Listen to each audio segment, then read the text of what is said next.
بسم اللہ الرحمن الرحیم ایاک نعبد و ایاک نستعین۔ میں پہلے واضح کر دوں کہ میں یہ میڈیا ٹاک اس لیے نہیں کر رہا کہ میں تحریک انصاف کو چھوڑ رہا ہوں۔ میں میڈیا ٹاک اس لیے کر رہا ہوں کہ میں اس وقت چاہتا ہوں میری ساری قوم سمجھے کہ میری طرح کا آدمی سیاست میں کیوں آیا اور اس نے یہ اتنی لمبی 27 سال کی سٹرگل کیوں کی، اور وہ اس کے خدشات کیا ہیں کہ یہ ملک میرا کس طرف جا رہا ہے۔ تو میں صرف اپنی قوم کے لیے بتانا چاہتا ہوں کہ میں 18 سال کا تھا جب میں پاکستان کرکٹ ٹیم میں کھیلتے ہوئے انگلینڈ گیا۔ اس کے بعد میں نے وہاں 4 سال پڑھائی کی، اور اس کے بعد میں پروفیشنل کرکٹ کھیلتا تھا گرمیوں میں انگلینڈ میں، اور سردیوں میں پاکستان ہوتا تھا یا پھر دنیا میں کرکٹ ٹور کرتا تھا۔ تو اس ٹائم پہ میں جو برطانیہ کا سارا سسٹم تھا وہ میں پوری طرح سمجھ گیا۔ یونیورسٹی میں بھی میں نے پولیٹکس پڑھی تھی اور پولیٹیکل ہسٹری پڑھی تھی، پولیٹیکل سائنس، تو مجھے وہ پوری طرح سمجھ آ گئی کہ وہاں کا سسٹم کیا ہے، اور پاکستان کا سسٹم مجھے پتا تھا، میں یہاں بڑا ہوا تھا۔ تو میرا جو تجربہ جو اس دوران جو میں نے وہاں ان کے سسٹم کو اندر سے دیکھا، یہ بہت بڑی وجہ میری پولیٹکس میں آنے کی وہ تھی۔ تو میں نے کیا دیکھا؟ میں نے یہ دیکھا کہ اس ملک کی جو سب سے بڑی خوبی یہ تھی کہ وہاں قانون کی حکمرانی تھی، انصاف تھا، رول آف لا تھا، اور میرا سارا جو برطانیہ کے پاکستانی تھے ان سے میری مسلسل ملاقاتیں رہتی تھی، کیونکہ وہ میں کرکٹ کھیلتا تھا، وہ کرکٹ میچ دیکھنے آتے تھے، جب میں میچز کھیلتا تھا جو پاکستانی انگلینڈ کے اندر تھے وہ میچز پہ آتے تھے، تو میرا انٹریکشن تھا ان سے۔ تو میں جو اوورسیز پاکستانی برطانیہ میں خاص طور پہ ان سے پھر میرا بڑا قریب انٹریکشن رہا۔ تو میں اب آپ کو بتانا چاہتا ہوں کہ فائدہ کیا ہوتا ہے جب ایک ملک میں قانون کی حکمرانی ہوتی ہے، انصاف ہوتا ہے۔ وہ شروع ان کی کہانیاں یہ تھیں کہ وہ مزدوری کرنے جاتے تھے، کیونکہ برطانیہ میں مزدوروں کی کمی تھی، تو انہوں نے زیادہ مزدور دنیا میں سے اور ملکوں سے بھی بلائے، جس میں سے پاکستانی بھی گئے، مزدوری شروع کرتے تھے، کیونکہ وہ ایک ایسا ملک جدھر انصاف کا نظام تھا، لیول پلینگ فیلڈ تھی، وہ پیسہ کماتے تھے، وہ پھر اس پیسے سے چھوٹی سی دکان کھول لیتے تھے، وہ کرتے کرتے وہ معاشرہ ان کو موقع دیتا تھا اوپر آنے کا۔ اور وہ کیوں دیتا تھا؟ کیونکہ جب ایک معاشرے کے اندر انصاف ہوتا ہے وہ آپ کے حقوق کی حفاظت کرتا ہے۔ مطلب یہ ہوتا ہے کہ اگر آپ اپنے ٹیکس دیں، آپ قانون کے بیچ میں رہیں، وہ ملک آپ کو آزاد کر دیتا ہے، آپ جو مرضی کریں، کوئی آپ کو پوچھتا نہیں ہے، کوئی رات کو پولیس نہیں آپ کے گھروں میں گھس جاتی، کوئی رشوت آپ سے نہیں مانگتا، کوئی آپ نے اپنا کام کروانا ہے، پاسپورٹ بنوانا ہے، آئی ڈی کارڈ بنوانا ہے، آپ کو کوئی پیسے نہیں دینے پڑتے آفیسز میں جس طرح رولتے ہیں بیچارے ہمارے لوگ۔ وہاں کوئی تھانے کچہری کی پالیٹکس نہیں ہے کہ بیچارہ غریب آدمی کبھی تھانے میں رول رہا ہے، کبھی کچہریوں میں رول رہا ہے، کبھی پٹواری سے رول رہا ہے، زمینوں پہ قبضے ہو رہے ہیں، اور سارا وقت ان بیچاروں کو سفارشیں چاہیے تھی۔ اس ملک کے اندر سب سے زیادہ جو پولیٹکس میں جو ہمارے ایم این ایز اور ایم پیز ہوتے، ان کا سب سے زیادہ کام کیا ہوتا ہے؟ لوگوں کی سفارش جا کے گورنمنٹ آفیسز میں جائے۔ وہاں کیوں نہیں ہوتا؟ کیونکہ وہاں انصاف ہے۔ یہ سمجھنا ہے پاکستانیوں آپ نے، انصاف انسانوں کو آزاد کرتا ہے حقوق دے کے، انصاف آپ کو طاقتور سے تحفظ دیتا ہے۔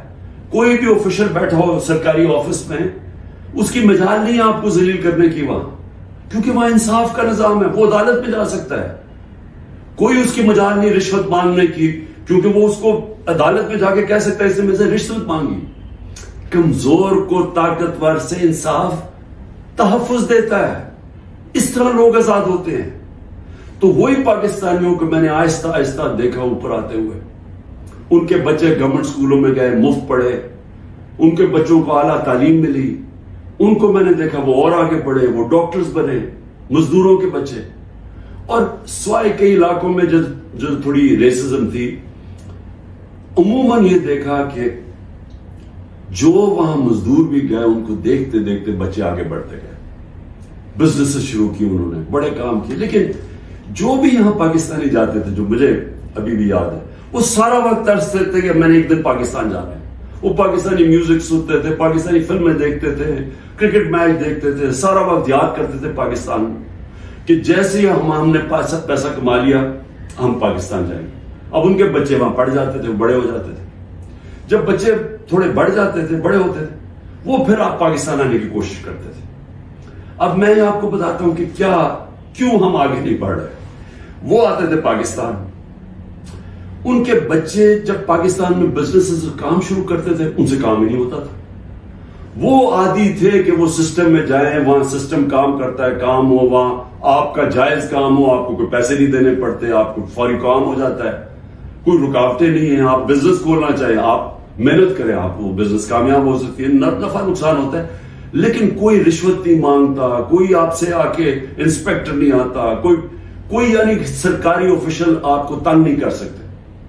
یہاں کی ان کو مشکل پڑ گئی. وہ تھوڑی دیر آتے تھے، کوشش کرتے تھے، تھوڑی دیر کے بعد ملک سے باہر واپس رہ ہی نہیں سکتے تھے. کرپٹ نظام میں ایک وہ نظام جدھر انصاف نہیں ہے، وہ نہیں گزارا کر سکتے تھے. وہ بیچارے ماں باپ واپس چلے جاتے تھے انگلینڈ. کئیوں کو میں جانتا ہوں انہوں نے پیسہ اکٹھا کیا، محنت کی، 15-20 سال سرمایہ کاری، اتنا سرمایہ اکٹھا کر کے پاکستان آ کے بزنس کھولی.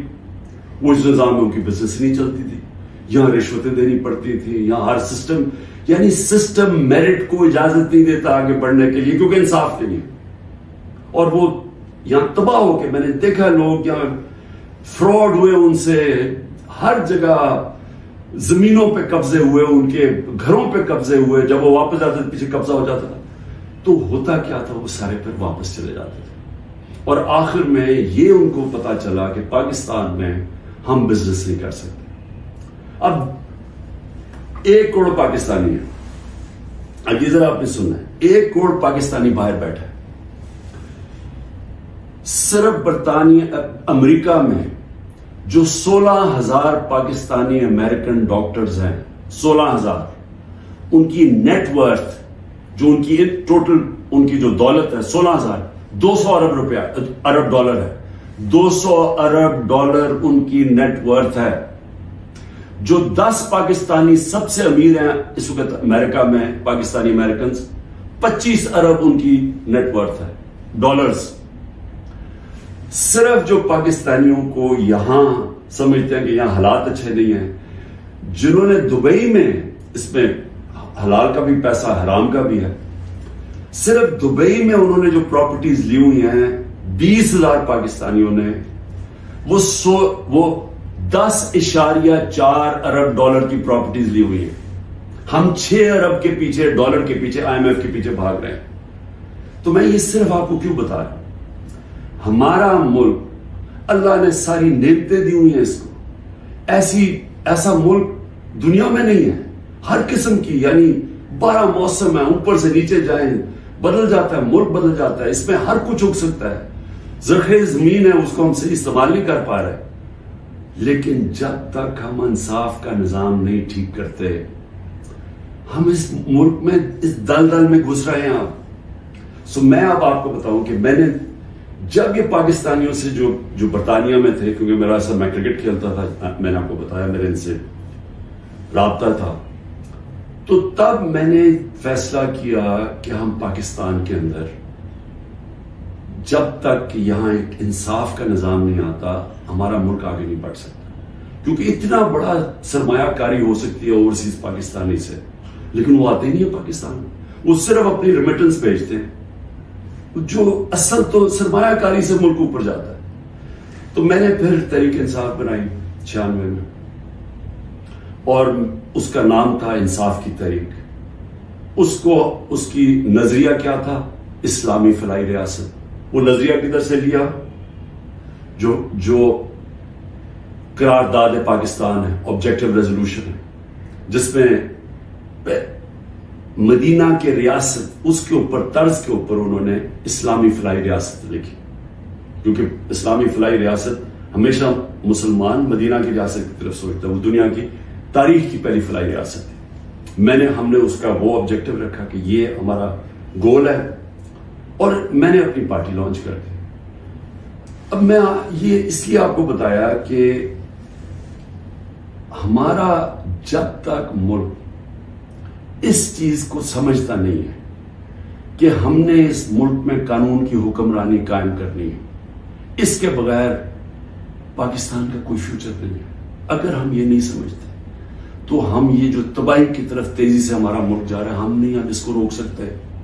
میرے پاس ابھی اعداد و شمار ہیں جو اس موجودہ حکومت نے پرنٹ کیے ہیں، میں ابھی آپ کو وہ بتاؤں گا کہ ایک سال میں ہوا کیا ملک میں۔ لیکن میں نے ایک اور چیز جو کیونکہ میرا برطانیہ کو میں اندر سے باہر سے اس کے معاشرے کو جانتا تھا، اور جب میں کرکٹ کے آخری دنوں میں میرا سفر شروع ہو گیا، میرے دین کی طرف بھی اسلام کی طرف بھی میں نے پڑھنا شروع کر دیا اور میرا سفر شروع ہو گیا، تو میں نے اس نتیجے پہ مجھے پہلی دفعہ سمجھ آئی کہ جو مدینہ کی ریاست جو میرے نبی صلی اللہ علیہ وسلم کی سنت ہے، کیوں اللہ ہمیں حکم کرتا ہے کہ ان کے راستے پہ چلو؟ کیونکہ اللہ نے نبی صلی اللہ علیہ وسلم کو رحمت للعالمین کا خطاب دیا ہوا ہے، سب انسانوں کے لیے رحمت بن کے آئے تھے۔ اس کا مطلب کوئی بھی انسانی معاشرہ اس مدینہ کے ریاست کے اصولوں پہ چلے گا، اوپر آ جائے گا، ادھر خوشحال ہو، اللہ کی برکت آ جائے گی۔ آج آپ صرف یہ دیکھ لیں کہ مدینہ کی ریاست کن اصولوں پہ کھڑی ہوئی تھی؟ سب سے پہلے عدل اور انصاف۔ عدل اور انصاف کا مطلب یہ حقوق، انسانی حقوق، ہر انسان کے جب اس کو حقوق ملتے ہیں وہ آزاد ہو جاتا ہے، اس کو طاقتور سے تحفظ مل جاتا ہے، اور انسانوں کو حقوق دے کے پھر فلاحی ریاست بنائی کہ ایک ریاست میں انسانیت کا نظام، کہ ایک ریاست کمزور کا ذمہ داری لے اپنے کمزور طبقے کی، غریب کی، بیواؤں کی، معذوروں کی، یتیموں کی، بوڑھوں کی پینشنز نکلی مدینہ کی ریاست میں، یہ پہلی دفعہ ہوا تھا۔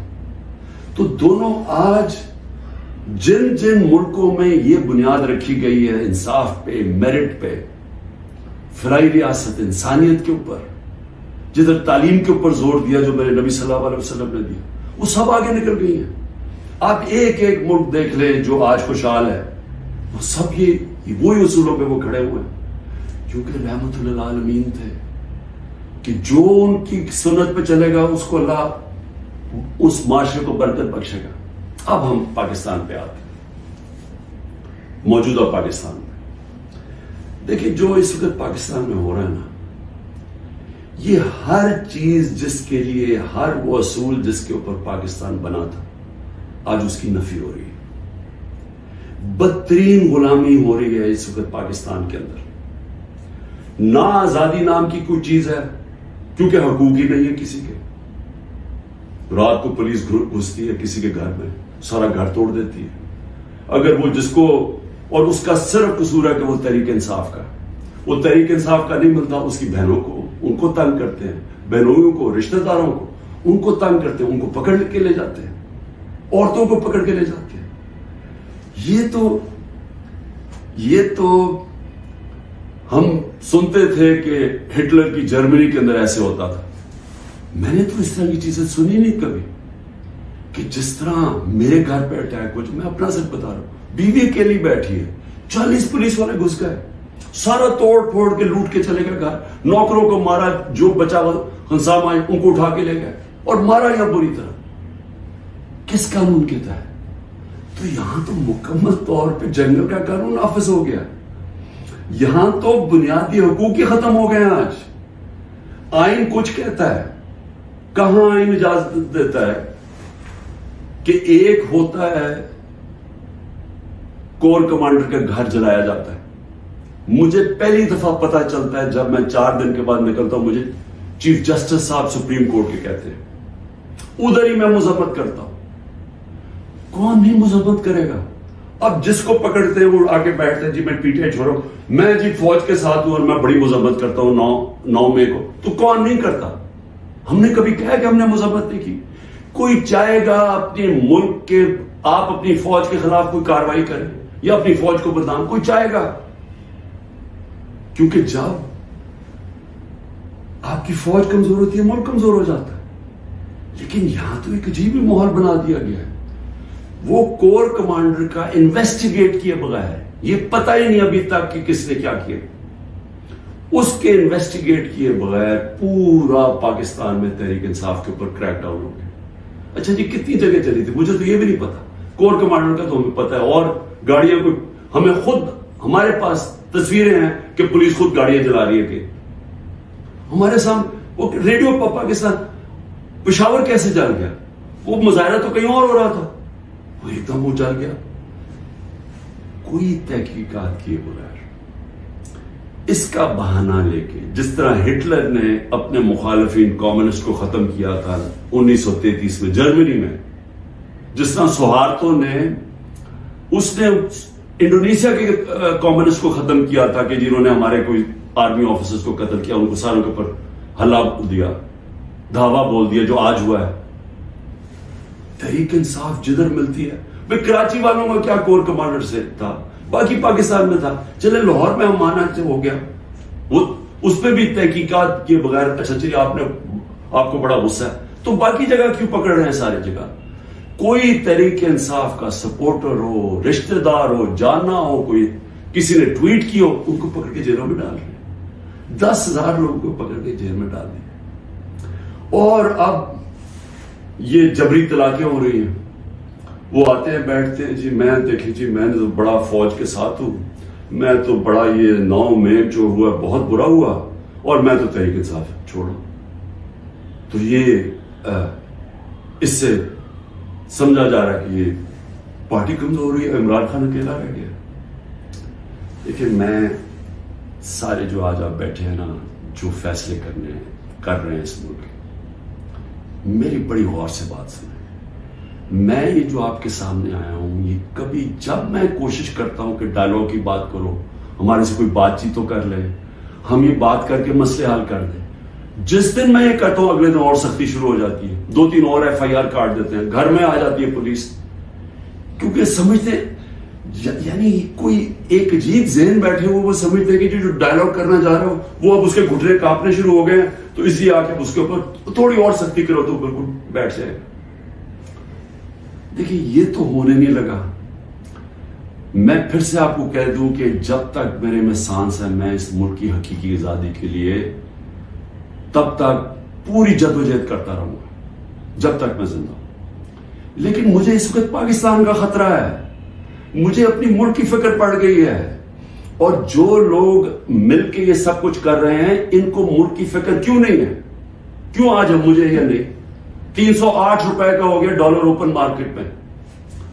جب ڈالر 308 روپے کا اوپن مارکیٹ میں ہو جائے تو خطرے کی گھنٹیاں بج جانی چاہیے کہ اب جا رہا ہے پاکستان اس جس کو ہائپر انفلیشن کہتے ہیں، یہ اس مہنگائی کی طرف جا رہا ہے. سارا بزنس ٹھپ، انڈسٹری ٹھپ. ابھی میں آپ کو اس حکومت کے اعداد و شمار بتاؤں گا. تو ان کو کیوں نہیں فکر، یہ PDM والوں کو؟ ان کے پیسے باہر پڑے ہیں، ان کا اربوں ڈالر اس ملک سے باہر پڑا ہے. ان کو کوئی فرق نہیں پڑ رہا کہ اس ملک کے اندر لوگوں کی $130 کم ہو. 130 روپیہ گرا ہے ڈالر کے مقابلے میں صرف جب سے ہم گئے. تو ان کو نہیں فکر پڑ رہی. وہاں لندن میں بیٹھ کے عاشیاں، بڑے بڑی گاڑیاں، بڑے بڑے ریسٹورنٹس میں بیٹھے ہوئے ہیں، شاپنگ ہو رہی ہے ہیرڈز میں، کیونکہ ڈالرز میں یا چوری کر کے پیسہ وہاں لے گئے. فکر ہر اس پاکستانی کو ہونی چاہیے جس کا جینا مرنا پاکستان میں ہے. میں نے عمران خان کو ECL پہ ڈال دیا، شکر کو میں تو آپ کا شکریہ ادا کرتا ہوں. میں تو جانے نہیں چاہتا ملک سے باہر، کیونکہ میں نے کوئی باہر میرے پیسے بینک اکاؤنٹس کچھ نہیں پڑے ہوئے. مجھے تو یہ ملک سے پیار ہے. تو اس لیے ECL ان کو فرق پڑتا ہے جنہوں نے جائیداد ڈالرز میں رکھی ہوئی ہیں باہر، اور ان کو کوئی فرق نہیں پڑ رہا کہ ملک تباہی کی طرف جا رہے ہیں. ذرا آپ یہ صرف دیکھ لیں کہ جب ایک آدمی نے بند کمرے میں فیصلہ کیا کہ جناب عمران خان بہت ملک کے لیے تباہی کر رہا ہے اور میں اس کو بدلنا ہے، اور اس نے جب گورنمنٹ گرائی، تو ذرا صرف میں اب آپ کو اس حکومت کی اعداد و شمار ہمارے پاس جو فورن ایکسچینج ریزروز تھے، یاد رکھیں روپیہ مضبوط رہتا ہے جب آپ کے ریزروز اوپر ہو. 16.2 ارب ڈالر، آج وہ ہیں 4.5 ارب ڈالر. منفی 72% ہمارا فورن ایکسچینج گرا. ایکسپورٹس 13% گری ہے. ریمیٹنسز جو باہر سے پاکستانی ڈالر بھیجتے تھے وہ 13% گرے. یاد رکھیں یہ ہر سال ہمارے بڑھتے جا رہے تھے، ہر سال پچھلے سال سے زیادہ ہوتی تھی ہماری ایکسپورٹس بھی، ریمیٹنسز بھی، ڈالر زیادہ آ رہا تھا. اب جب سے یہ آئے ہیں 13% دونوں نیچے چلے گئے بجائے اوپر جانے کے. اس کا مطلب ڈالر کم آ رہے ہیں پاکستان میں، قرضے بڑھتے جا رہے ہیں، ڈالر کم آ رہے ہیں اور ہم نے قسطیں بھی دے دی. ٹیکسٹائل ایکسپورٹ جو ہماری سب سے بڑی ایکسپورٹ ہے، منفی 14% گر چکی ہے. انٹرسٹ ریٹ، اب بزنس کام کون کرے گا؟ ہم جب تھے 9.8 تھا، آج 21% ہے ہمارا سود. ہمارا جو ایکسچینج ریٹ ہے آفیشل 180 کر لیں ہمارا تھا، جب ہم گئے 180 روپے ڈالر تھا، آج 287 روپے ڈالر آفیشل ریٹ ہے اور 308 پہ پہنچ گیا ہے اوپن مارکیٹ میں. مہنگائی کے اوپر بڑا شور مچا تھا. 12.7% تھی ہماری کنزیومر پرائس انڈیکس. مہنگائی کی دو ہوتی ہیں قسمیں، ایک جس کو کہتے ہیں کنزیومر پرائس انڈیکس جو CPI ہوتی ہے، وہ 12.7 تھی، آج 36.4% ہے. پاکستان کی تاریخ کی سب سے بڑی مہنگائی. لیکن اس سے زیادہ خطرناک جو سینسٹیو پرائس انڈیکس ہے وہ 14.2 ہمارے دور میں تھی، آج وہ پاکستان میں 42.1% ہے. پٹرول، یاد رکھیں ہمارے دور میں پٹرول 110 سے 115 لیٹر 110 سے 115 ڈالر پہ بیرل گئی تھی، آج وہ 70-80 کے بیچ میں ہے. یعنی ادھر سے آ کے ہمارے دور میں 150 روپے لیٹر پیٹرول تھا، 145 روپے لیٹر ڈیزل تھا. آج ڈیزل پہنچ گیا 260 روپے اور پیٹرول پہنچ گیا 270 روپے. جب پیٹرول مارکیٹ میں نیچے، انٹرنیشنل تیل نیچے چلا گیا تو یہ آپ ذرا دیکھیں تقریباً 100 روپے اوپر گیا. آٹا جو ہر آدمی کو افیکٹ کرتا ہے، ہمارے دور میں 55 روپے تھا کے جی، آج وہ پہنچ گیا 136 روپے کے جی. 130% کا اضافہ ہوا اس میں اور یہ عام آدمی کو سب سے زیادہ تکلیف دے رہی ہے. چاول 103 روپے کے جی تھا، آج 202 روپے کے جی ہے. 95% ہمارا چاول کی قیمت بڑھی ہے، یہ بھی عام آدمی کا. گھی انٹرنیشنل مارکیٹ میں جو پام آئل ہم امپورٹ کرتے ہیں وہ آدھا ہو گیا ہے. آج ہمارے دور میں 468 روپے کے جی تھا، آج 603 روپے کے جی ہے، جبکہ آدھا ہو گیا انٹرنیشنل مارکیٹ میں. اور دودھ 117 روپے لیٹر تھا، آج 170 روپے لیٹر. میں اور بھی آپ کو بتا دوں کہ جس سے آپ کی دولت میں اضافہ ہوتا ہے، ہماری جو گروتھ ریٹ تھی، یعنی جس ریٹ پہ ہماری دولت میں اضافہ ہو رہا تھا، جس کو GDP کہتے ہیں، GDP میں اضافہ، وہ 6.1% تھی. آج وہ چلی گئی ہے منفی 0.2%، 0.2% پہ چلی گئی.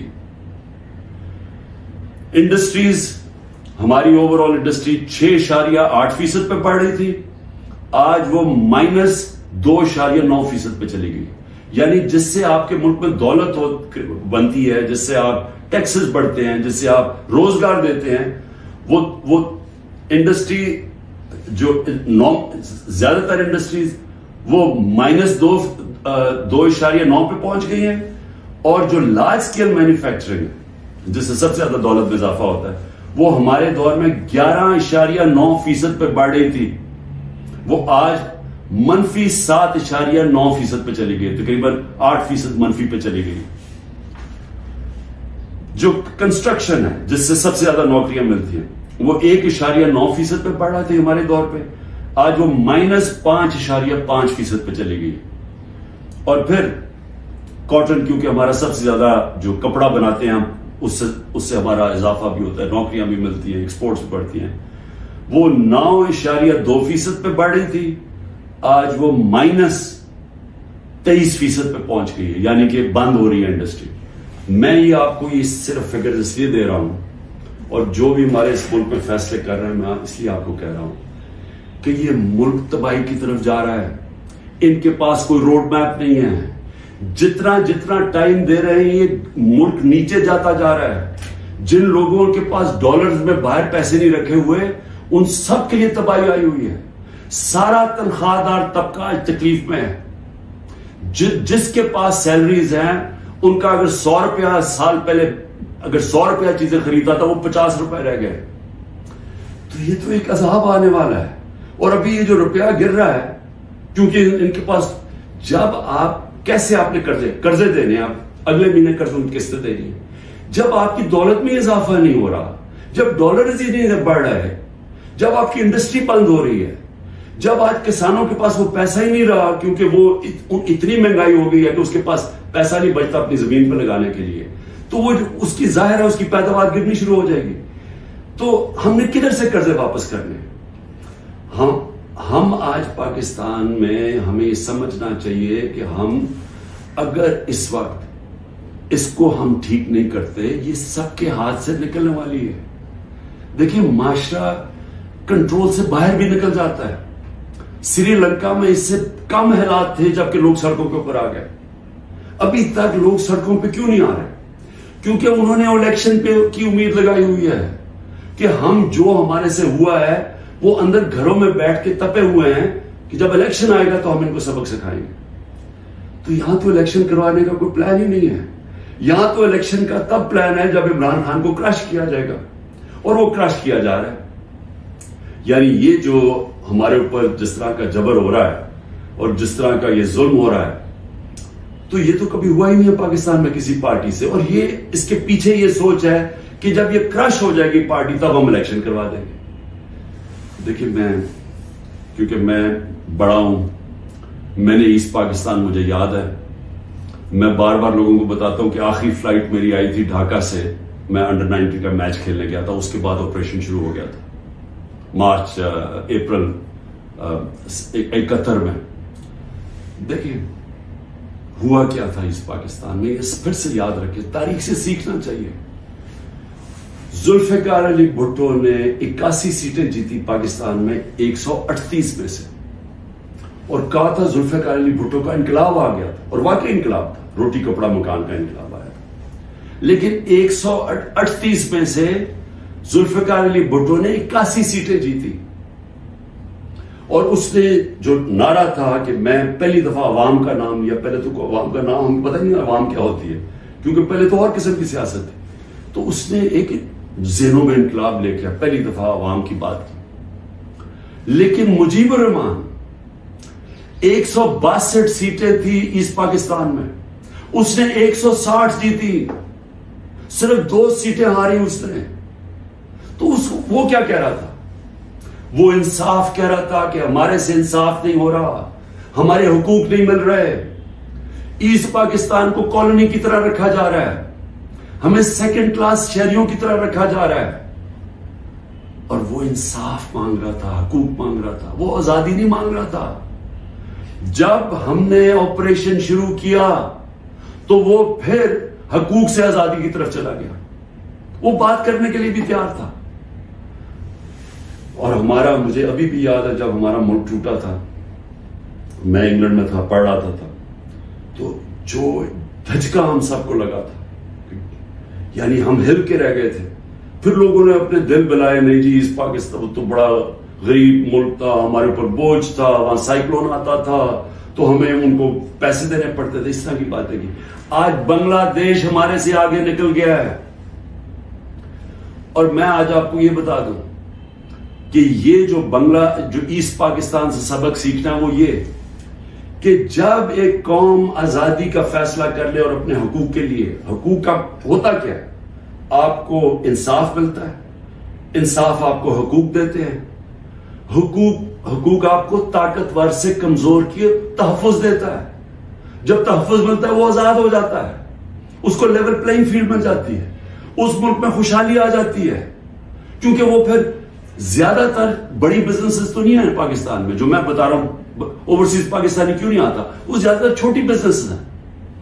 چھوٹی بزنس پاکستان میں چل نہیں سکتی کیونکہ ان کے پاس اتنی طاقت نہیں ہوتی رشوت دینے کی، ان کے پاس اتنا ٹائم نہیں ہوتا کہ وہ آفیسز کے چکر لگائیں، وہاں ان کو وہ ڈیلے صرف اس لیے کریں جب تک آپ رشوت نہیں دیتے، تو وہ چلے جاتے ہیں واپس. تو چھوٹی بزنس جو اسمال اور میڈیم صنعت ہوتی ہے وہ ایک ریڑھ کی ہڈی ہوتی ہے ملک کی. اصل تو روزگار وہ دیتا ہے، ساری دنیا میں اسمال اور میڈیم انڈسٹری دیتی ہے، یہاں وہ چلنے نہیں دیتے کیونکہ یہاں ایک سسٹم بڑا کرپٹ ہے، کیونکہ یہاں انصاف نہیں ہے.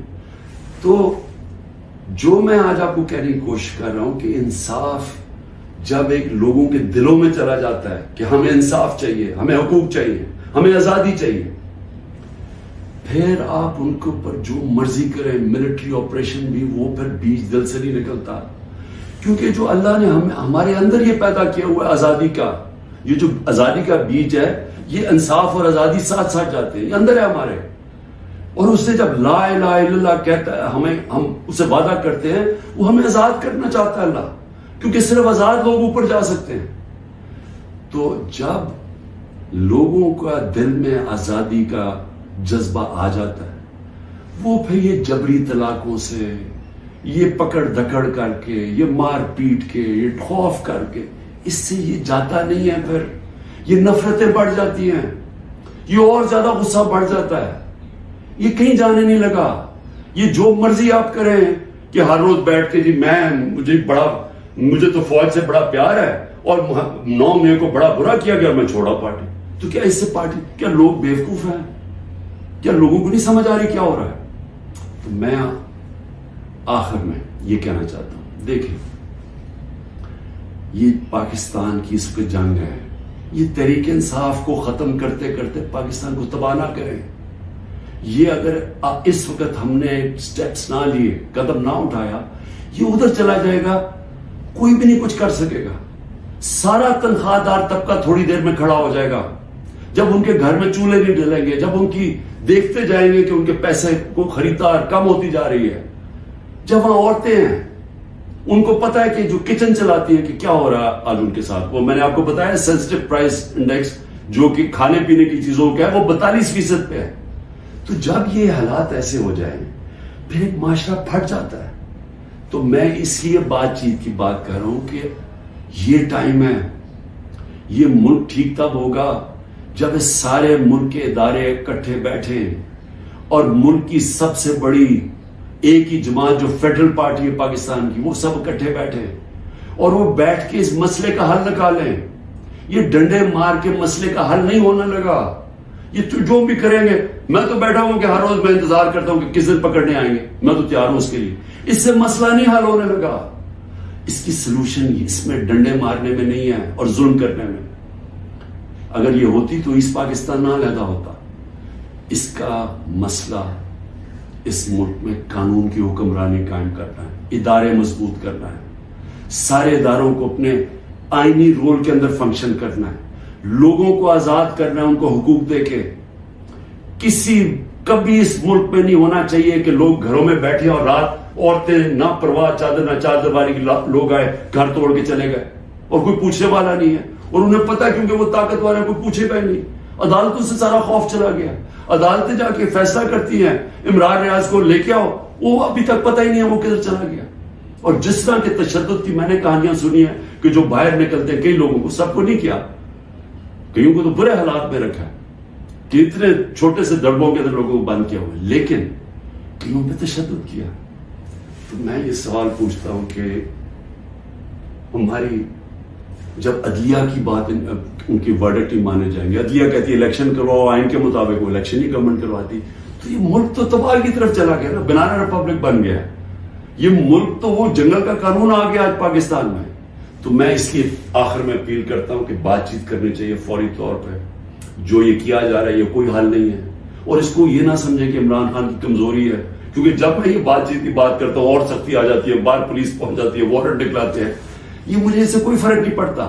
مجھے اپنے ملک کی اس وقت فکر پڑی ہوئی ہے، اور آپ سب کو بھی فکر ہونی چاہیے کہ یہ جو میں نے آپ کو بتایا ہے، آج اگر 308 روپے کا اوپن مارکیٹ میں ڈالر مل رہا ہے تو سمجھ جائیں کہ پاکستان ادھر اب پہنچ جائے گا جدھر سارے لوگوں نے ڈالر خریدنا ہے, کسی نے سرمایہ کاری نہیں کرنی, باہر سے اوورسیز پاکستانی ریمیٹنسز انہوں نے لیگل چینل سے نہیں بھیجنا کیونکہ اتنا فرق پڑ گیا اوپن مارکیٹ اور آفیشل ریٹ کے اندر.